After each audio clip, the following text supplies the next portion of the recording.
우리 그리스도교 신앙을 가장 압축적으로 설명하는 그 텍스트가 사도신경입니다. 사도신경은 세 가지 고백을 합니다. 하나님 아버지, 예수 그리스도, 성령. 성령 해당, 성령 그 대목에 뒤에 몇 가지가 더 딸려와요. 그 중에 하나가 몸의 부활입니다. 그냥 부활이라고 하지 않고 몸의 부활이라고 이야기를 하고 있어요. 이게 뭘까요? 이 문제를 오늘 우리가 설교 본문으로 정한 고린도전서 15장 35절에서 38절, 40에서 50절 여기서 다루고 있습니다. 바울이 다루고 있어요. 부활에 관한 이야기가 이 가장 잘 설명된 대목이 고린도전서 15장입니다. 복음서에 나와 있는 빈 무덤 이야기는 나중에 들어온 거예요. 그 빈 무덤 이야기에는 전설적인 그러한 색깔들도 많이 있습니다. 이 바울은 예수 생전에 한 번도 만나보지 못한 인물인데 사도라고 하죠.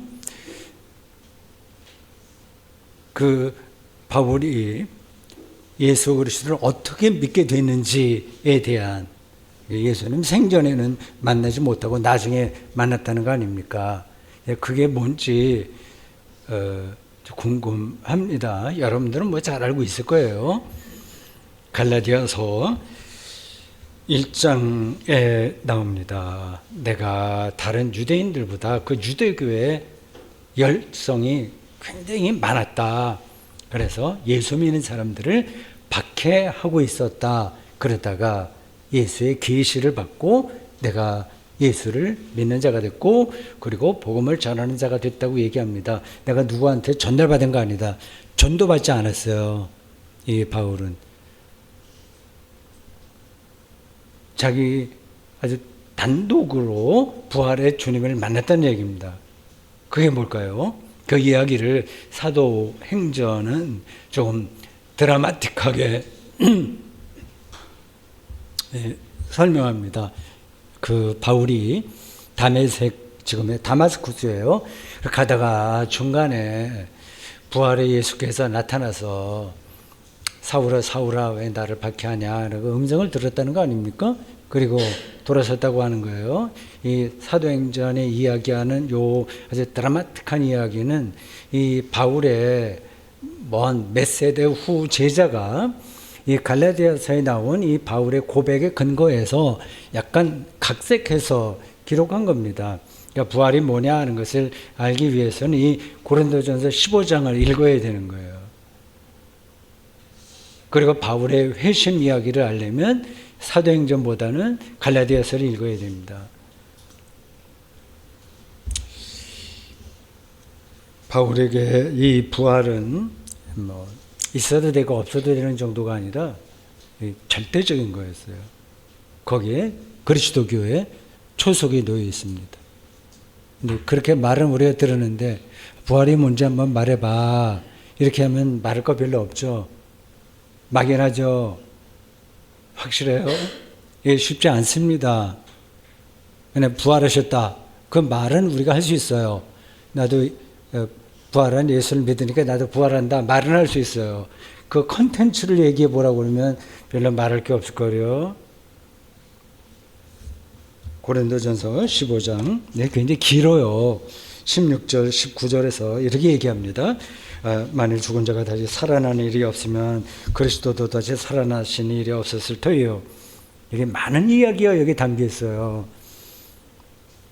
아마 이 구절 하나만 갖고 석사학위 논문 쓰더라도 충분할 겁니다. 그리스도께서 다시 살아나신 일이 없으면 너희의 믿음도 헛되고, 그러니까 이 부활에 대한 내용을 아주 실질적으로 이해하지 못하면 우리의 믿음도 실질적인 게 아닌 거예요. 너희가 여전히 죄 가운데 있을 것이요 또한 그리스도 안에서 잠자는 자도 망하였으리니 뭐 이렇게 쭉 나갑니다.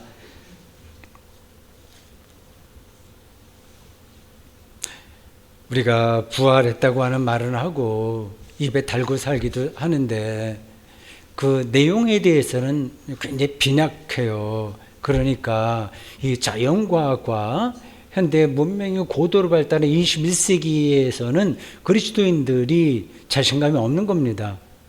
어떻게 대해야 될지를 모르는 거예요. 아니면 이 세상과는 완전히 담을 쌓고 그 고집불통이 되고 맙니다. 오늘 저는 여러분들에게 가능할지 모르겠지만 이 몸의 부활이 뭔가를 얘기하려고 해요. 저도 다 아는 게 아닙니다. 네, 근처까지 가서 알고 있는 것만 얘기하려고 하는데 그게 조금이라도 도움이 됐으면 좋겠습니다.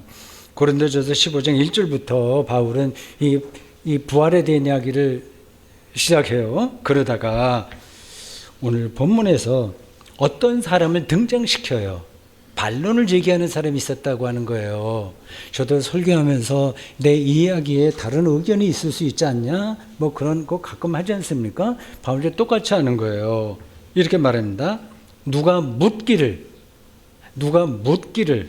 죽은 자들이 어떻게 다시 살아나며 어떠한 몸으로 오느냐 하리니. 고린도전서 15장 35절입니다. 그 당시 부활신앙에 대해서 교회 안에서 옥신각신 여러 의견들이 충돌했던 것 같아요. 당연하죠. 어떻게 믿을 수 있습니까? 어디 간단한 문제입니까? 그리스도교 신앙은 하루아침에 만들어진 게 아니에요. 오랫동안의 진리 논쟁의 과정을 통해서 확립된 겁니다.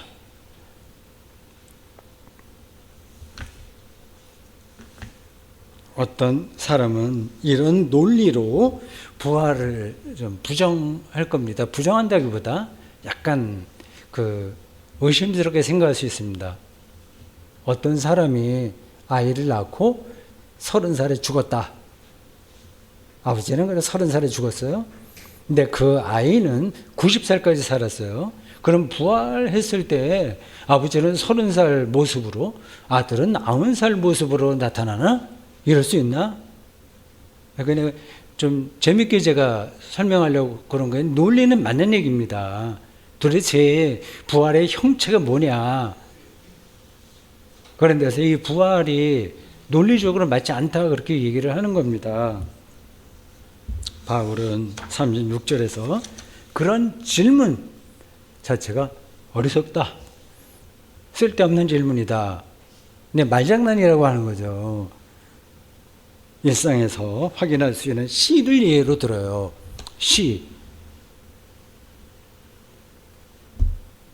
씨가 죽어야 싹이 나지 않냐.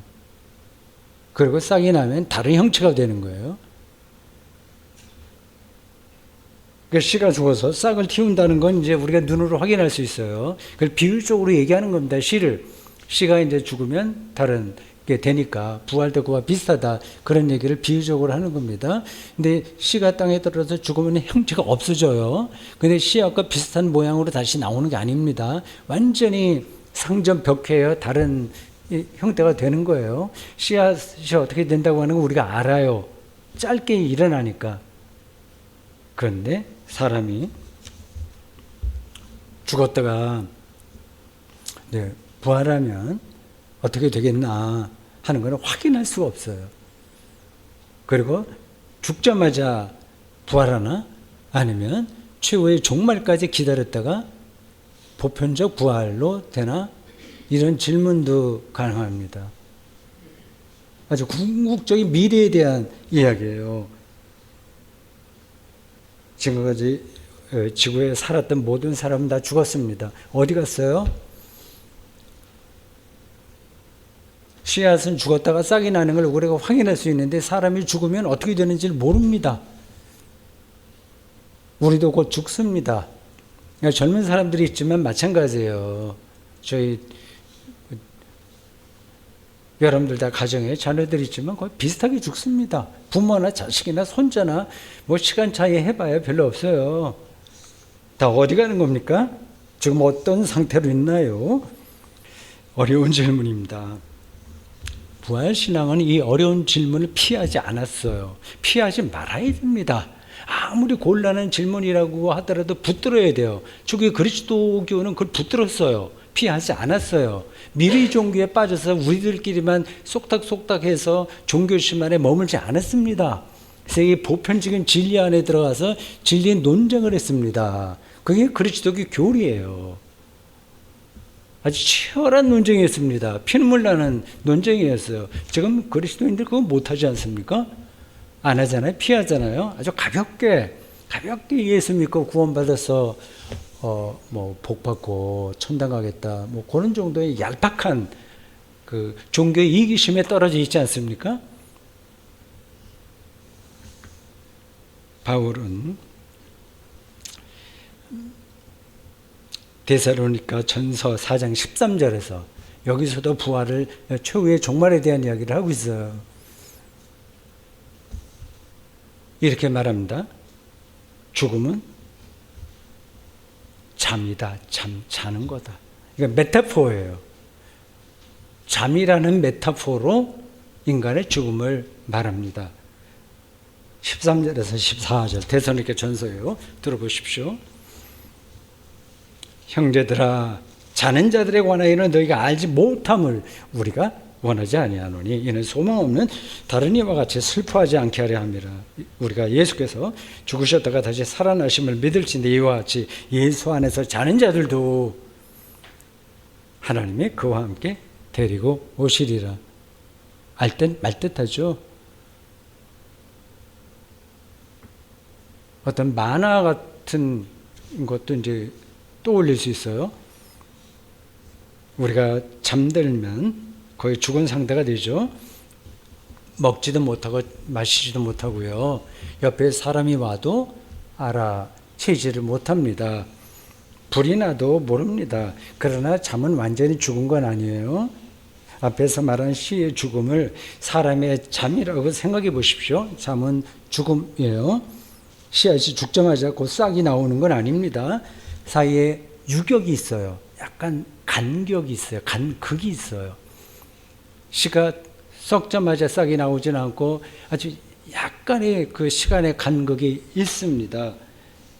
앞에서 말씀드린 대로 그 씨앗과 꽃은 그 간극이 짧아서 확인할 수 있는데 사람은 아주 특별한 존재라서 종말에 완성될 부활의 생명을 우리가 지금 확인할 수가 없어요. 너무 길어서. 그래서 모든 것에서 단절되는 이 죽음, 일종의 잠의 상태를 우리는 견뎌야 합니다. 이걸 못 참을 거예요. 현대인들에겐 그게 잠의 상태를 견딘다는 게 뭐지? 말이 돼요? 스마트폰 같은 게 점점 우리의 영혼을 갉아먹습니다. 1초도 가만히 못 있잖아요. 이게 없으면 불안하지 않습니까? 근데 잠에 떨어진 상태를 견뎌? 이게 말이 되나? 그런 거예요.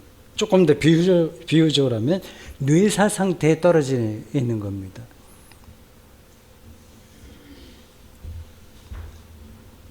바울은 위 9절 데살로니가 여기서 세상 마지막 때에 하나님께서 이 자는 자들을 예수와 함께 데리고 온다고 말합니다. 머리에 그려지시나요? 이 자는 자들이 잠에서 깨어나는 순간이에요. 그게 바울이 말하는 부활입니다. 초기 그리스도교의 부활신앙의 핵심이 그겁니다. 잠자다가 깬다. 이것도 메타포예요. 그런 부활이 실현되는 순간, 이 곧 예수께서 재림하는 때입니다. 초기 그리스도인들은 그런 재림 신앙으로 내가 잠에서 깬다. 하나님께서 예수 안에 자는 자들과 함께 깨어서 그를 데리고 온다고 하는 그 신앙으로 모진 세월을 버텨낼 수 있었습니다. 지루한 세월을, 아니면 너무 소란스러운 이 시절을 버텨낼 수 있었습니다. 오늘 우리도 잠에서 깨어나는 그 부활을 기다리면서 우리의 일상을 버텨내야 됩니다. 어떤 사람들은 그리스도교가 얘기하는 이러한 우주의 종말, 깨어나는 것, 보편적 부활이라고 합니다. 뒤에 설교 뒤에 말씀드리겠는데 개인의 부활 또 보편적 부활 약간의 설명이 좀 필요해요. 하여튼 최후의 종말 이게 없다고 주장합니다. 뭐 세상에 무슨 그런 종말이 있으려고. 그래 이게 순환하는 거야. 니체가 말하듯이 영원 회귀 돌고 도는 거야. 불교에도 그런 개념이 강합니다. 윤회관이라고 하죠. 윤회 맞죠? 이거 돌고 돈다고 생각하고요. 그리스 철학도 시간은 앞으로 가는 게 아니라 돈다, 회귀한다 그렇게 생각했습니다. 유대교 성서와 그리스도인들은 시간이 이렇게 돌고 도는 게 아니라 어딜 향해서 간다고 믿었습니다. 창조가 있듯이 종말이 있다고 믿은 거예요. 그 마지막은 새로운 세상의 시작입니다. 씨앗의 시간에서 꽃의 시간으로 그 시간이 질적으로 변화되는 그 순간을 가리켜서 종말이라고 성경이 말하고 그리스도인들은 믿었습니다. 이런 태초와 종말이라는 성경의 시간 개념이 현대 물리학의 발견으로 더 타당성을 지니게 됐어요. 구체적으로는 빅뱅입니다. 빅뱅을 옛날에는 물리학이 몰랐어요. 그러니까 돌고 도는 거지. 세상 보니까 다 그렇더라.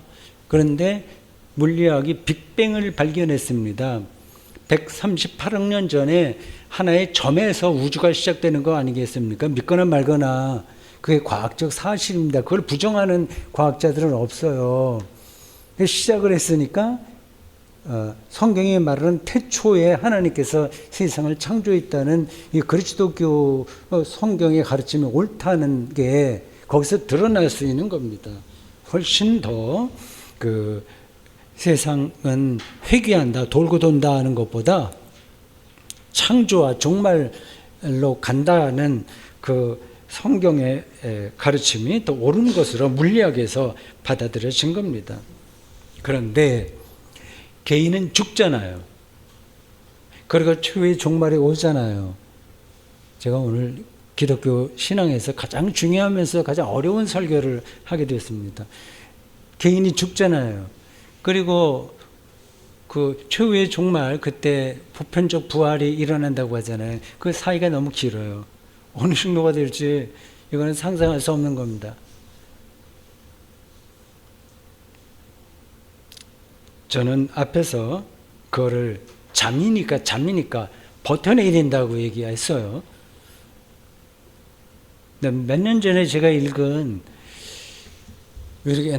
위르겐 몰트만의 책 나는 영생을 믿는다를 통해서 그런 생각을 좀 바꾸게 됐습니다. 이 위르겐 몰트만은 죽음과 부활 문제를 물리학의 시간 개념에 근거해서 새롭게 해석했어요. 신학은 계속 발전하고 있어요. 몰트만도 그 이전에는 이 바울의 가르침대로 죽는 건 이제 잠에 떨어지는 거다. 그래서 마지막 때에 다시 깬다. 그 중간 시기가 있다. 그래서 독일어로 zwischen den Zeiten이라고 중간 시간이라고 그렇게 표현했어요. 그러니까 시간이 있다. 잠에 떨어진 시간이 있다. 생각을 했습니다. 자기 아내가 먼저 죽었고요. 몰트만은 죽은 지 얼마 안 돼요. 세계적인 신학자고 자기 아내가 먼저 죽었어요. 90세 후반까지 살았나? 이분이 90세 중반에까지 살았나? 죽기 전에 거의 유적처럼 쓴 책입니다. 대구선수 아카데미 제 정명원수 유튜브 채널에 아마 제 강독한 게 있으니까 혹시 관심 있는 분들은 그걸 한번 들어보시기 바랍니다. 그렇게 잠에 떨어진다고 생각을 했는데 아내가 죽고 자기도 죽음에 임박해서 어떤 새로운 깨달음을 얻게 된 겁니다. 자기가 죽었어요. 그리고 최후의 종말, 그때 보편적 부활이 일어나요. 그때는 잠의 상태에 떨어져 있어요. 근데 깨어나면 이 중간 시간이 없어진다는 겁니다. 시간이 옛날에는 절대적인 거로 생각했잖아요. 똑같이 시간이 흐른다고 생각했잖아요. 그러나 현대 물리학은 시간이 상대적이라고 하는 사실을 발견했습니다. 여러분, 세상은 우리가 생각하는 것보다 훨씬 깊어요. 우리가 알고 있는 것은 아주 일부분입니다. 그래서 지금 알아가고 있어요. 시간도 상대적이라고 하는 거예요. 그래서 높은 산에, 그 산동네에서 사는 사람들하고 이 평지에서 사는 사람들하고 시간이 조금씩 다르게 흐른답니다. 여러분들이 그런 영화도 보셨잖아요. 우주에 탐험 나가는 우주선 이야기요. 빛의 속도로 달리는 우주선을 타고 우주에 1년 동안 여행 다녀와 봤더니 이 지구에는 벌써 자기 아는 사람이 없고 500년, 5000년이 흘러버리고 말았더라고 하는 겁니다. 이게 이론적으로 가능한 이야기예요. 시간이 다르게 흐르기 때문에 그렇습니다.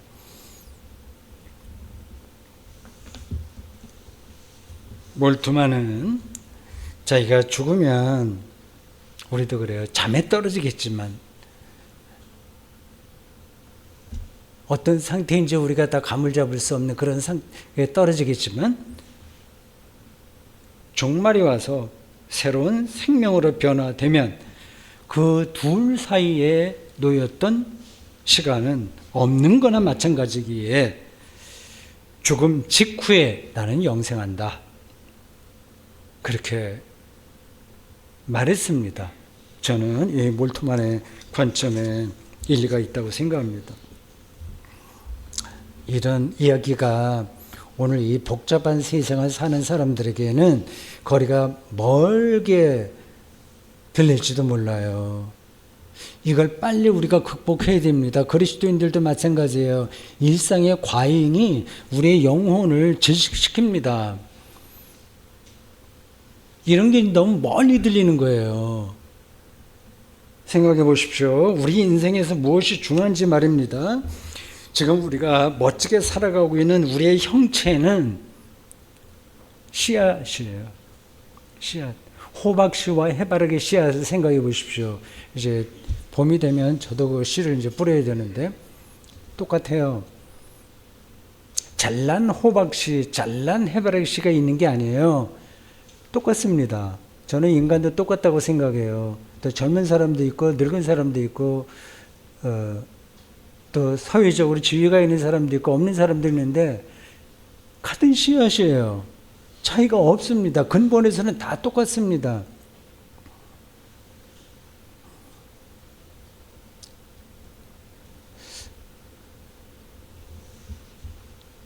제가 그래서 우리 교우들을 볼 때 모두가 다 예쁘다. 모두가 소중하다. 씨앗인데 겉으로는 다 비슷한데 저기에 생명이 있으니까 얼마나 귀한가. 그렇게 생각하고 있습니다.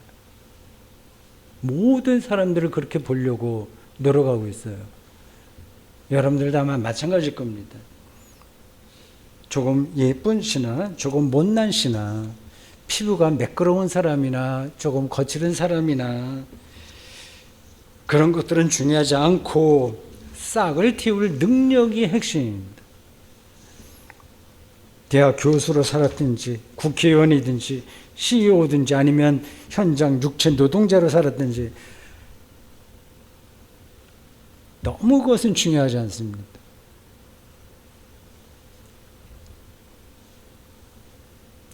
우리의 모든 형체와 인간의 업적은 곧 사라지기 때문이에요.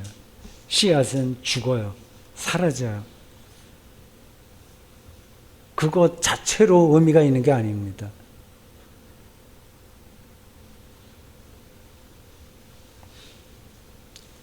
씨앗으로 사는 현재 우리 삶에서 무엇이 중요한지를 분간하고 깨닫는 게 중요하겠죠.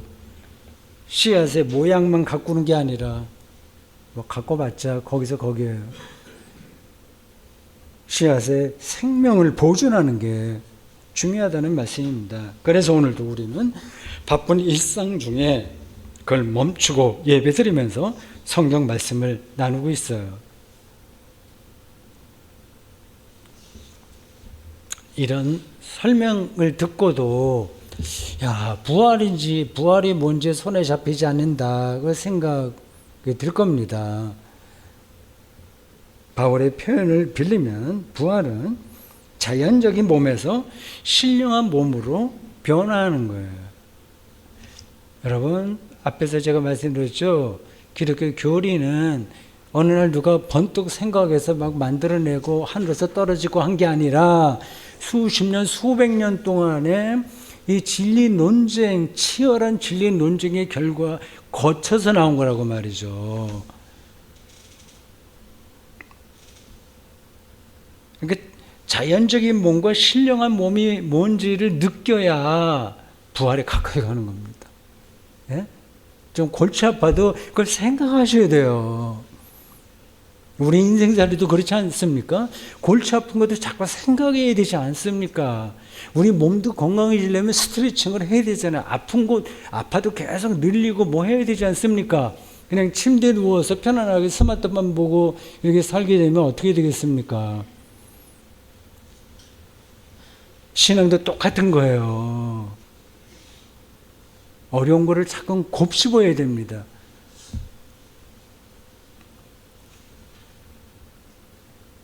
자연적인 몸과 신령한 몸 42절에서 44절까지를 새번역 성경으로 한번 읽어볼게요.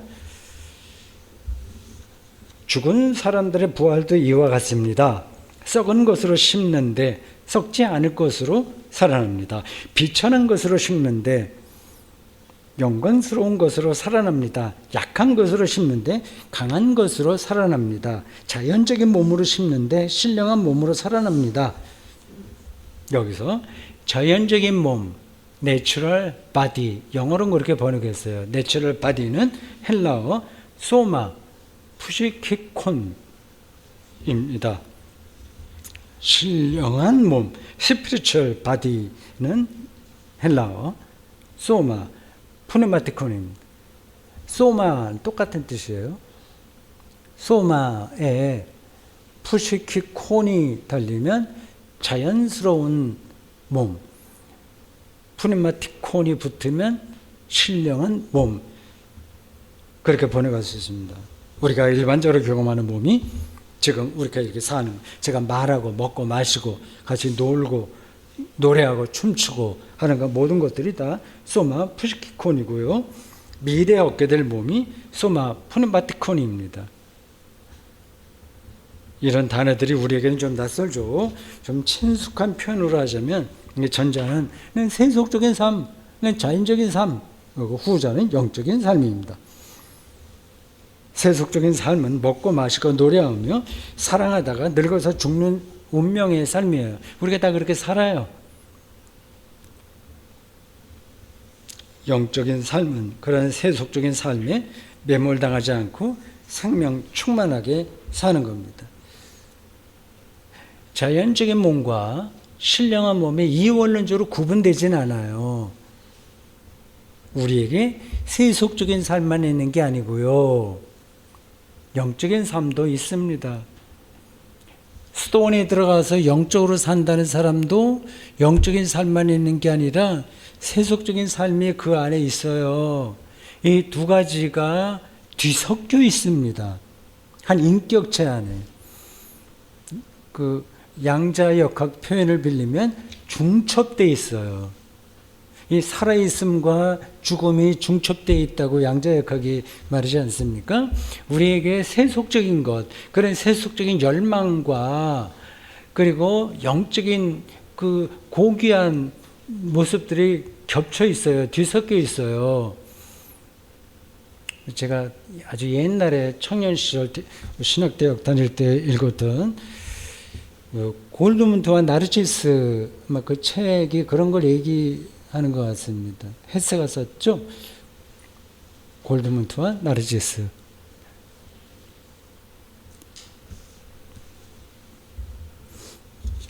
이게 뒤섞여 있어서 현재 우리의 삶은 시행착오를 겪습니다.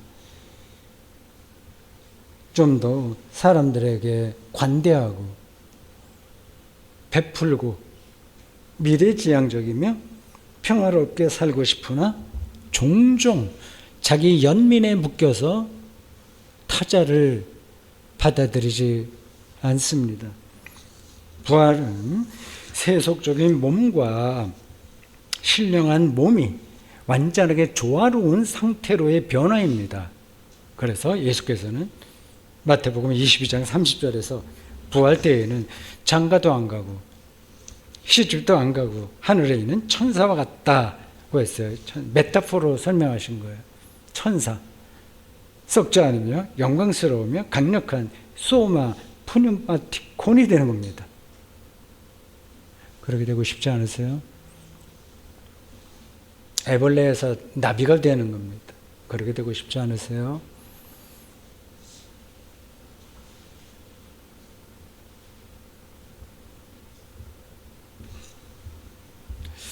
저는 설교를 시작하면서 사도신경이 나는 부활을 믿습니다 하지 않고 몸의 부활을 믿습니다라고 말한 이유가 뭔가 그렇게 질문했습니다. 오늘 설교 본문에도 이 몸, 소마, 물론 헬라어 사르크스라고 하는 단어도 따로 있어요. 사르크스는 살덩이만 이야기하는 거고 소마는 그 모든 것을 다 포함한 자연스러운 몸을 가리킵니다. 이 소마가 반복해서 나와요. 수없이 반복됩니다. 몸의 부활은 플라톤의 영혼 불멸 사상과 대립하는 거예요. 플라톤의 이데아 사상에 따르면 영육이 이원론적으로 분리됩니다. 영은 깨끗하고 육은 추해, 죽음은 그래서 아름다운 거야. 육이라고 하는 감옥에서 뛰쳐나오는 거니까 그렇게 생각했습니다. 그 영지주의를 낳았어요. 여러분들이 다 알다시피 초기 그리스도교회의 이 영지주의, 노스티시즘이라는 사상이 아주 강력했습니다.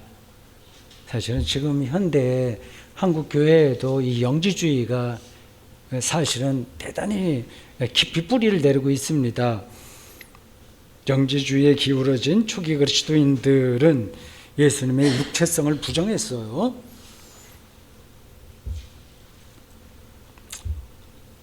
그리스도교 인간론과 부활과 구원론에서는 영육 이원론이 자리를 잡을 수가 없습니다.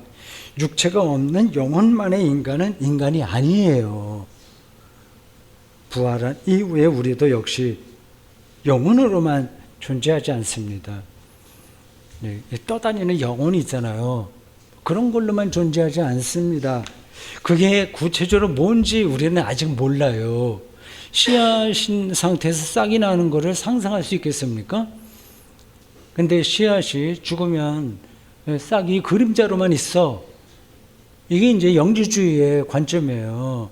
그러나 정통 그리스도교는 그 그림자만 있는 게 아니라 영혼으로만 있는 게 아니라 소마가 있다. 이렇게 얘기를 하고 있습니다. 그게 구체적인 거는 우리의 생각을 뛰어넘기 때문에 그건 와야만 우리가 아는 그 차원이기 때문에 구체적으로 묘사할 수 없습니다. 바울은 그 부활 생명을 가리켜서 그래서 신령한 몸, 소마, 푸누마티콘 이렇게 얘기했습니다.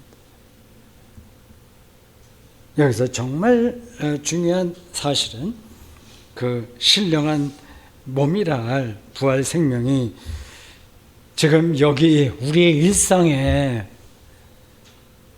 은폐되어 있다는 사실입니다. 느끼는 사람도 있고 느끼지 못하는 사람도 있어요. 꽃이 씨앗 속에 은폐되어 있듯이 씨앗만 갖고는 꽃이 나오지 않잖아요. 그 은폐되어 있잖아요. 밭에 보물이 감춰져 있듯이 감춰져 있습니다. 그게 무엇인지를 느끼는 사람은 일상에서 이미 부활의 기쁨을 누립니다. 존재의 기쁨을 누립니다. 아, 내 씨앗이 왜 이렇게 못생겼어? 내 이렇게 힘들어? 이렇게 외로워? 인간이니까 그럴 수 있는데 거기에 절대 매몰되지가 않습니다. 쪽방촌에 살아도 그의 영혼이 부활의 기쁨과 충만함을 누리는 겁니다.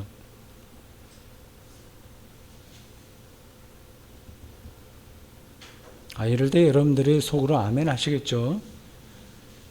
오늘 우리를 끊임없이 물질주의로 끌어가는 자본주의 세례를 받은 현대인들에게는 아이고 저 귀신 무슨 신하라 까먹는 얘기지, 그게 어떻게 쪽방에 살면서도 행복할 수 있다고, 저건 정신승리에 불과해. 젊은 사람들이 많이 그렇게 생각할 겁니다. 지금 21세기를 사는 젊은이들을 저는 오히려 불쌍하게 생각합니다. 저와 비슷한 연배에 있던 분들, 보릿고개도 있었고 한 가족이 한 방에서 다 살기도 하고 비가 새는 그런 집에서 많이 살았지 않습니까? 그래도 이 세계가 왜 정의로워지고 평화로워져야 되며 어떻게 연대해야 되는지, 그리고 데미안을 읽고 어떤 생각을 하면서 살지 않았습니까? 이제 그런 게 다 이제 없어져 버리고 만 거죠.